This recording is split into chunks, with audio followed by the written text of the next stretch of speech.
ನೋಡಿ, ಇವಾಗ ನಮ್ಮದು ಡಿ ಬಸ್ದು ಒಂದು ವಿಡಿಯೋ ವೈರಲ್ ಆಯಿತು ಆಚೆ. ಏನಂತ ಸಿಗರೇಟ್ ಹೊಡಿತಿದ್ದಾರೆ.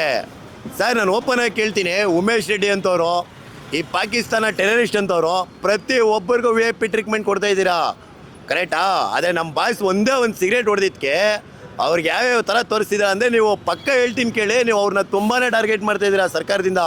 ಆ ವ್ಯಕ್ತಿನ ಆಚೆ ಬಿಡಬಾರ್ದು, ಏನಾದರೂ ಮಾಡೋ ವ್ಯಕ್ತಿ ಹೆಸರು ಹಾಳು ಮಾಡಬೇಕು, ಅಭಿಮಾನಿಗಳು ಮನಸ್ಸಿಂದ ಅವ್ರ ಹೆಸರು ತೆಗಿಬೇಕು ಅಂತ ನೀವು ಅಂದ್ಕೊಂಡಿದ್ರೆ ನಿಮ್ಮಂಥ ಮುಟ್ಟಾಳ್ರು ಇನ್ನೊಬ್ರಿಲ್ಲ ಸ್ವಾಮಿ.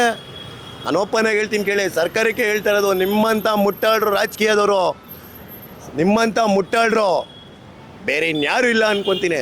ಅಲ್ಲ ಸ್ವಾಮಿ, ಯಾರ್ಯಾರಿಗೋ ಏನೇನೋ ಕೊಲೆ ಮಾಡಿರೋರಿಗೆ, ದರೋಡೆ ಮಾಡಿರೋರಿಗೆ, ರೇಪ್ ಮಾಡಿರೋರಿಗೆ VIP ಟ್ರೀಟ್ಮೆಂಟ್ಗಳು ಕೊಡ್ತಾ ಇದ್ದೀರಾ.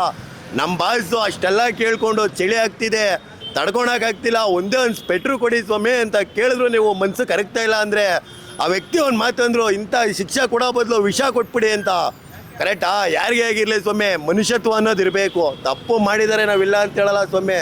ಎಲ್ಲರಿಗೂ ಕೊಡೋ ಟ್ರೀಟ್ಮೆಂಟ್ ಅವ್ರಿಗೆ ಕೊಡಿ ಅಂತ ಹೇಳ್ತಿದ್ದೀವೋ ಹೊರ್ತು ಎಲ್ಲರಿಗೂ ಒಂಥರ ಟ್ರೀಟ್ಮೆಂಟ್ ಕೊಟ್ಟು ಅವ್ರಿಗೆ ಮಾತ್ರ ಬೇರೆ ಬೇರೆ ಥರ ಇದು ಮಾಡ್ತಿದ್ದೀರಾ ಅಂತ ತುಂಬಾ ಬೇಜಾರಾಗ್ತಿದೆ ಸ್ವಾಮಿ. ನಾವು ಕೇಳೋದು ಇಷ್ಟೇ, ರಾಜಕೀಯಕ್ಕೆ ಒಬ್ಬ ವ್ಯಕ್ತಿನ ಟಾರ್ಗೆಟ್ ಮಾಡಿ ಸ್ವಾಮಿ ನೀವು ಹೆಸರು ಮಾಡ್ಕೊಳ್ಳೋದು, ಮತ್ತೊಂದು ಮಾಡ್ಕೊಳ್ಳೋದು, ಬೇರೆ ಏನು ಬೇಕಾದ್ರೂ ಮಾಡ್ಕೊಳ್ಳೋದು ಇದ್ದರೆ ನಿಮ್ಮಂಥ ಮುಟ್ಟಾಡ್ರು ಮತ್ತೊಬ್ರು ಇಲ್ಲ ಅಂದ್ಕೊಂಡು ಹೇಳ್ಕೊಂಡು ಇಷ್ಟಪಡ್ತೀನಿ ಸ್ವಾಮಿ. ನೀವೇನೋ ಅನ್ಕೊಬೋದು, ಅಮ್ಮ ಅಂದರೆ 6 ತಿಂಗಳು ಶಿಕ್ಷೆ ಆಗ್ಬೋದಾ, 1 ವರ್ಷ ಶಿಕ್ಷೆ ಆಗ್ಬೋದಾ, ಎಲ್ಲ 5 ವರ್ಷ ಶಿಕ್ಷೆ ಕೊಡ್ತೀರಾ ಸ್ವಾಮಿ.